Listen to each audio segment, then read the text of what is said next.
दोस्तों, बहुत ही महत्वपूर्ण संदेश है। कृपया एक बार सुने जरूर। गैर हाजिर कंधे। विश्वास साहब अपने आप को भाग्यशाली मानते थे। कारण यह था कि उनके दोनों पुत्र आईआईटी करने के बाद लगभग 1 करोड़ रुपए का वेतन अमेरिका में प्राप्त कर रहे थे। विश्वास साहब जब सेवानिवृत्त हुए तो उनकी इच्छा हुई कि उनका एक पुत्र भारत लौट आए और उनके साथ रहे। परंतु अमेरिका जाने के बाद कोई पुत्र भारत आने को तैयार नहीं हुआ। उल्टे उन्होंने विश्वास साहब को अमेरिका आकर बसने की सलाह दी। विश्वास साहब अपनी पत्नी भावना के साथ अमेरिका चले गए, परंतु उनका मन वहां बिल्कुल भी नहीं लगा और वे भारत लौट आए। दुर्भाग्य से विश्वास साहब की पत्नी को लकवा हो गया और पत्नी पूर्णतः पति की सेवा पर निर्भर हो गई। प्रातः नित्यक्रम से लेकर खिलाने पिलाने, दवाई देने आदि का संपूर्ण कार्य विश्वास साहब के भरोसे पर था। पत्नी की जुबान भी लकवे के कारण चली गई थी। विश्वास साहब पूर्ण निष्ठा और स्नेह से पति धर्म का निर्वाह कर रहे थे। एक रात्रि विश्वास साहब ने दवाई वगैरह देकर भावना को सुलाया और स्वयं भी पास लगे हुए पलंग पर सोने चले गए। रात्रि के लगभग 2 बजे हार्ट अटैक से विश्वास साहब की मृत्यु हो गई। पत्नी प्रातः 6 बजे जब जागी तो इंतजार करने लगी कि पति आकर नित्यक्रम से निवृत्त होने में उसकी मदद करेंगे। इंतजार करते करते पत्नी को किसी अनिष्ट की आशंका हुई।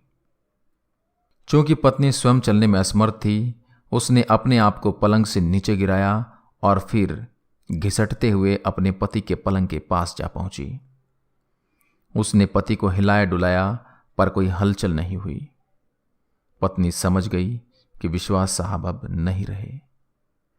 पत्नी की जुबान लकवे के कारण चली गई थी, अतः किसी को आवाज देकर बुलाना भी पत्नी के वश में नहीं था। घर पर और कोई सदस्य भी नहीं था। फोन बाहर ड्राइंग रूम में लगा हुआ था। पत्नी ने पड़ोसी को सूचना देने के लिए घिसटते हुए फोन की तरफ बढ़ना शुरू किया।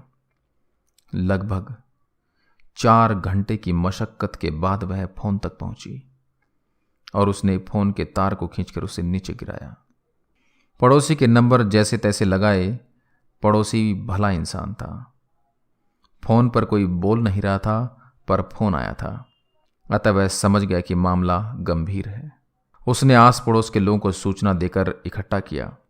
दरवाजा तोड़कर सभी लोग घर में घुसे।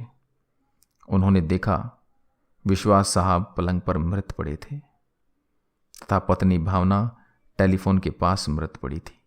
पहले विश्वास और फिर भावना की मौत हुई। जनाजा दोनों का साथ साथ निकला। पूरा मोहल्ला कंधा दे रहा था, परंतु 2 कंधे मौजूद नहीं थे जिसकी मां बाप को सबसे ज्यादा उम्मीद थी। शायद वे कंधे करोड़ों रुपए की कमाई के भार के साथ अति महत्वाकांक्षा से पहले ही दबे हुए थे। लोग बाग लगाते हैं फल के लिए, औलाद पालते हैं बुढ़ापे के लिए। कुछ ही औलाद अपना फर्ज निभा पाते हैं।